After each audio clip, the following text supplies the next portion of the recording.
চর দিছিলাম, তা আমার বাড়িতে হামলা কুমলা করেছে। তা আমি গেছি, তা আমার শাশুড় শ্বশুরি এর বৌদি আর আমার বউ মিললে আমার কুবাইছে, মানে অজ্ঞান করে আমার রাস্তাতে না ফেলাইছে।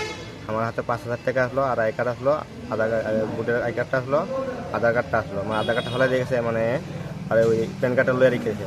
তা আমি বাড়িতে অনেকবার কইছি, বাড়িতে আয় 2 মাস কইরা অন্যদিকে করিস না, এরকম ঘটনা। তা মানতে রাজি নাই, আমার মায়ের দুধ করে এখানে গেলি। মারছে কে তোমার? আমার মা আছে, আমার শ্বশুর শাশুড়ি, আমার বউ, পরে আমার বৌদি। তোমারে মারছে কি তোমার শ্বশুর বাড়িতে? শ্বশুর বাড়িতে মারা গেছে। শ্বশুর বাড়ি কোন জায়গাতে? অফিস টিলা। ঘটনাটা কবে হয়েছে? ঘটনাটা শনিবার হয়েছে, মানে সন্ধ্যাবেলা 6:30টার সময়। আমার খোয়াই হসপিটালে আনছে 7টার সময়। আমার মা তারা দূরে গেছে।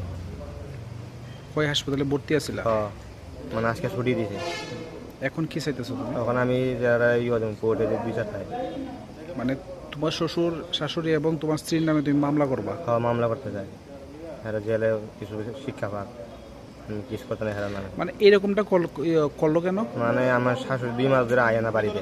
তা আমি কইছি, আমার তোমার স্ত্রী 2 মাস ধরে আয় না। 2 মাস ধরে আয় না দীক্ষা যে আমি গিয়েছি, অনেকবার বুঝাইছি। আমি যেটা হয়েছে সবাই তো সংসার ভিতরে দরবার হয়, এরম বেশি। তাই আমার মা মানতে না, আমার সাথে সংসার করতো না, অন্যের বেটার লোকের সংসার করতো না। তাই আমি কিছু আমার মায়ের জ্বালা কাগজপত্র দেয়, এটা দিতে রাজি না। এটার জন্য আমার মায়ের দূর করছে, মানে দাও বোধ যে কাইটাও আমার মনে করছে, আগেও মারছ না। তোমার নাম কি? আমার নাম রঞ্জিত দে। বাড়ি? বাড়ি ওগুলো লালচরা।